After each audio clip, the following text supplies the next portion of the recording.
Majesté, cette marmite n'a rien de sacré.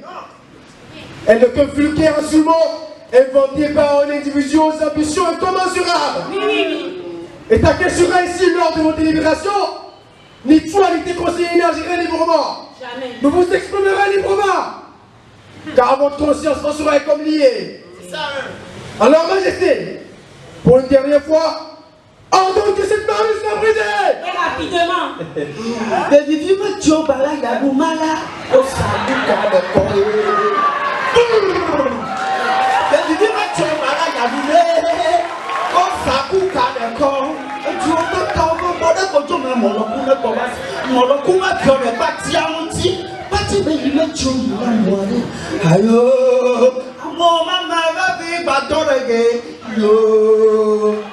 Eh bien, monsieur, allez-y.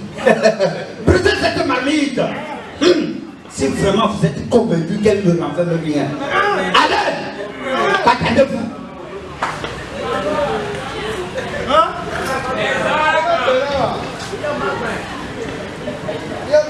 Eh bien, je te choisis pour rompre ce qu'on a osé appeler un instrument de mystification. Non.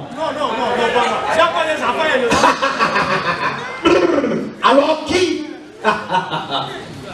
Personne ne dit plus rien. Personne n'a de courage parmi vous. La peur de la mort vous fout tout sur place. Même toi, Majesté. Marmite sacrée. Marmite sacrée. Personne ne te dira plus de ta distance. Viens. Viens pour que je te ramène. Garde, saisissez-moi de ce temps, et pour qu'il sache que le roi n'a ni peur de sa puissance, ni de la mort.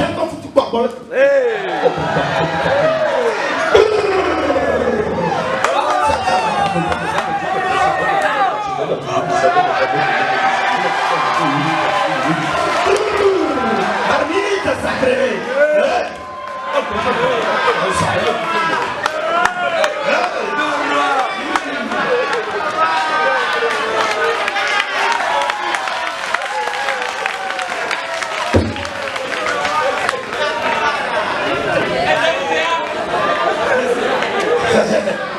Misérable.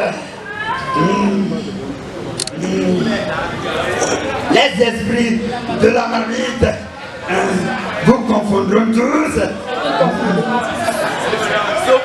Tous à sa exception. La foudre vous réduira ensemble. Je suis ta tête. Vous qui livrez le pays à l'ivraie. Mitala, Ne craignez rien. je t'ordonne de briser cette marmite. Mitala, Majesté, j'ai que vainqueur, nous remettons le prisonnier entre tes mains. Mitala. Je suis content de constater en fait que je ne me trompais pas lorsque je m'obstinais à vouloir t'épargner la vie.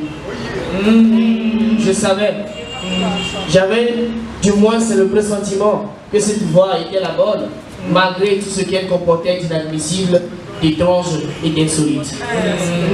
Mais j'ai tenu bon et mon opiniâtreté triomphe aujourd'hui. Je dois en partie cette victoire à ma femme préférée, Lemba, qui n'a cessé de m'encourager et de me prodiguer de bons conseils et qui, courageusement, vient de m'encourager dans la plus grave décision de briser cette marmite qui a semé la panique dans tant d'esprits. Mes enfants, aujourd'hui, c'est la jeunesse qui se libère du joug de l'oppression des anciens. Demain, il faudra que cette même jeunesse puisse aider la femme à briser la gangue de l'oppression dans laquelle notre société la maintenait presque prisonnière. Mes enfants, loin de vous désapprouver, j'admire votre témérité et votre esprit hardi de mettre fin à un régime où les abus commençaient à me suffoquer. Croyez-moi, en nous libérant de notre excessive emprise, vous nous avez libérés d'un état de peur, panique qui nous dépersonnalisait devant cette maudite marmite. On n'avait pas peur.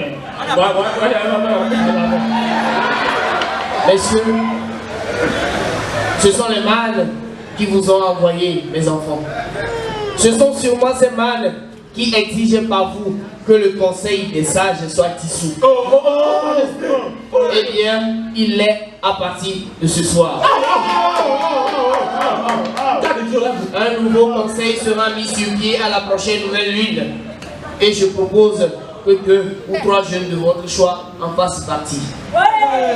Et donc, votre voix à parler.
Notable, mes amis, ce jour doit être marqué d'une pierre blanche ici à Kokambala et dans tout le royaume, car il met fin à une servitude, à une domination et à une ère de primate faite justement à la jeunesse au nom du droit d'aînesse.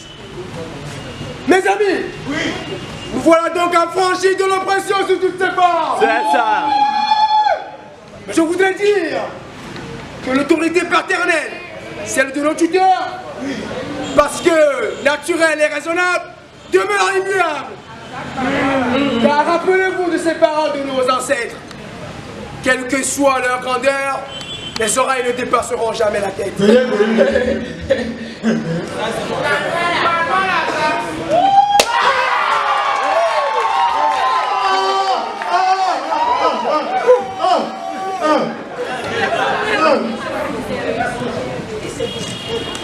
Il a encore un vie.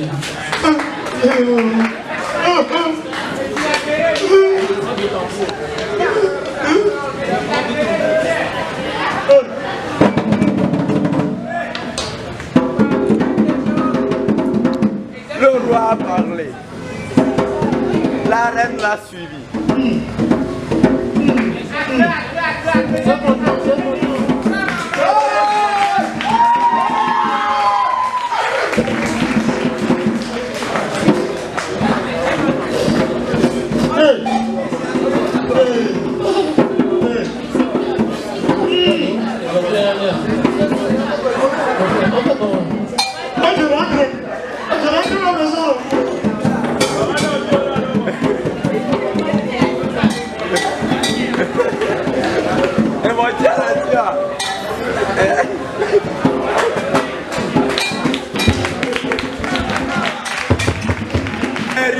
Grand roi se cache une princesse, une reine, excusez-moi.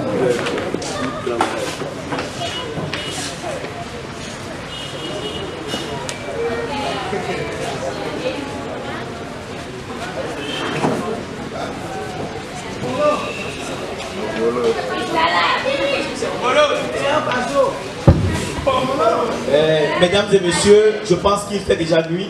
Nous allons leur donner la parole. Ils se présentent de leur nom à l'état civil et ils donnent le rôle joué dans la pièce. Très rapidement, s'il vous plaît. Bonsoir. Moi, c'est Dekwe Stéphane. Je suis en lettres modernes, première année. J'étais le chanteur dans la scène qui s'est déroulée. J'étais le danseur aussi. Merci. Moi, on m'appelle Edmond Zodiaca. Je suis en lettres modernes deuxième année. J'ai joué le rôle du premier notable dans la scène. Je suis Bakenou Patrick, étudiant en deuxième année FDS. J'ai joué le rôle du quatrième notable. Moi, c'est Abassa Maxime. J'ai joué le rôle du roi dans la pièce Mamie de Kokambala. Obolo, mon ami, c'est la passion qui gouverne ton être. Voilà pourquoi tu te laisses emporter. Mon nom c'est Amélica Jeannette, je suis étudiante à l'université de Lomé.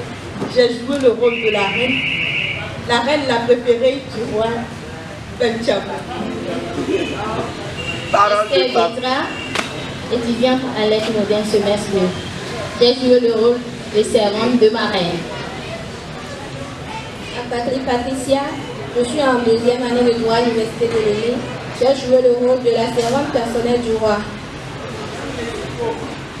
Je me nomme Kouki Godou. J'ai joué le rôle de deuxième garde qui a attrapé plus de 40 ans de contempler. A joué une épouse de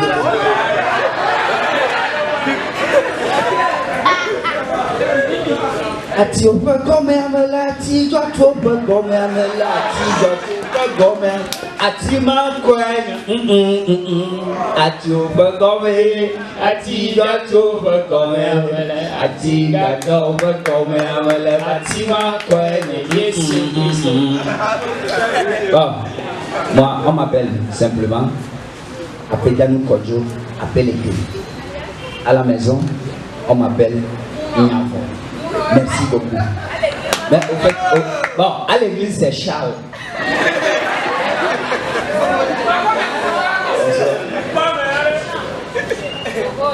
Ah oh, vous le connaissez déjà. C'est Bobolo le grand féticheur. Et c'est un métier. C'est un métier. Bonsoir, moi c'est Herman Azamado. Je joue le rôle du premier garde. Je suis en anglais deuxième année. Je suis Constantin, je suis dans le rôle du premier notable. Je sors d'un mauvais. Et je profite aussi de l'occasion pour vous présenter toutes mes excuses. Il le faut, parce que quelquefois j'ai été désagréable.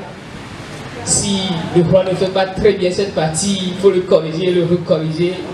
Si la reine ne veut pas très bien faire cette démarche et tout, toutes mes excuses pour toutes les fois où j'ai été désagréable envers vous. Voilà le fruit ce soir et vous pouvez être très fiers de vous. Merci au charmant public qui est venu ce soir pour nous regarder.